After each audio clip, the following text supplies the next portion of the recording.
But yeah, really, really, really good question. So I think it highlights a really, really good point when we're talking about the breathing and bracing. Hi, Charlotte. How you doing? So when we're breathing and bracing, a lot of the time we need to, overemphasize that point is because generally those big movements require the maximum amount of stability. And if you're not breathing and bracing, from the core point and, creating that torque at the hips, creating that upper back tightness with the bar, regardless of what it is, you're not going to perform the movement as efficiently, and you're not going to be as strong as you need to be. So when you think about good technique, especially in a squat, good technique is also the safest technique, and it's also what's going to allow you to express the power that you're generating from the legs and the hips into the bar as you push yourself out of the bottom. So all of that has to come together in order for you to actually just perform the movement well, but in also for you to be able to increase that performance, do more reps, do more sets, heavier weight over time. That's ultimately what we're aiming for.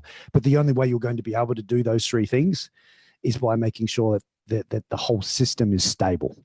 Now, when it comes to something like a leg press, it's a beautiful, beautiful thing because, first of all, you can load up a shit ton of weight on there, and it's, pretty nice for your ego a little bit. But more importantly is that because it's on a fixed rail in a 45-degree angle, it's a very natural movement, the way you would press. It's like when you see someone sitting in the 45-degree, if you turn your head to the side, you're like, oh, like when the what's down, that kind of looks like how you would squat. Similar sort of thing. But because you've got two rails that it goes on, like the plate can only go up and down. It's not going to move to the side, plus you've also got the ability to use the seat as your brace. So in the videos, I talk about like locking yourself into that seat, pulling yourself in tight and letting that, that first one come down so you feel it.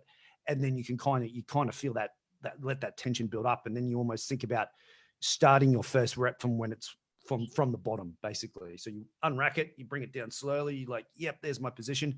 And then you pump it hard there. And as long as you're, sitting into that seat, your hip crease is right into the corner of the seat. You're keeping yourself locked in.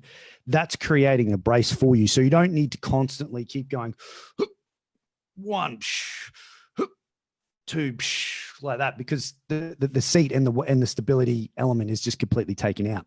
So in the case of a leg press, yeah, you want to be able to push it really, really hard and push it fast, because the reality is you can. It's a really, really good exercise for leg development to allow you to kind of just,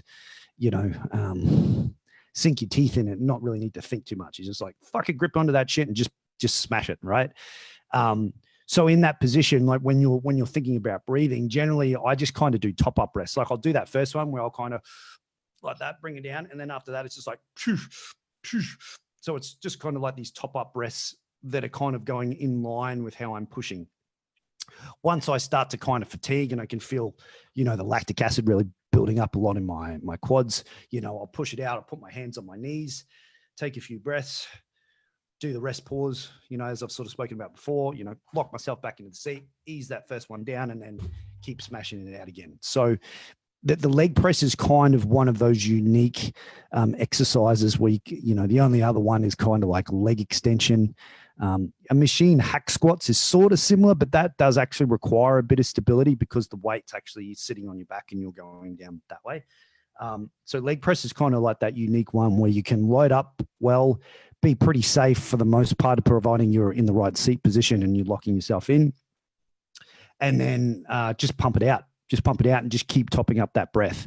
The only issue you're ever going to come up against with a leg press is if you let the weight come too far down to where, like, if you're sitting in the seat, like your back's here, the seat's like that, and it comes too far down, especially if you've got your feet higher on the leg on the plate, your hips can rotate that way.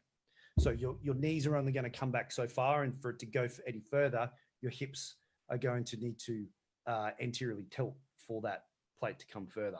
And then you pushing out of that position is very similar to if you were to squat literally like ass to grass. So there's that point where we go, just break parallel, where your hips just go below your knees. That's as low as you ever need to go in your squat. But if you were to go literally all the way down where you would get your hamstrings touching your calves, you would get that same massive position. And in that position, you're not really getting any more stimulus or any more, extra muscle growth from going that way. But what you are getting is a massive increase in lumbar flexion and potential injury risk. So, similar to, you can go a little bit lower on a leg press because of that stability element, but there's always going to be a point, and it's going to be different for anyone, where if you can feel your hips starting to rotate under, you kind of want to pull it up just before you get to that part.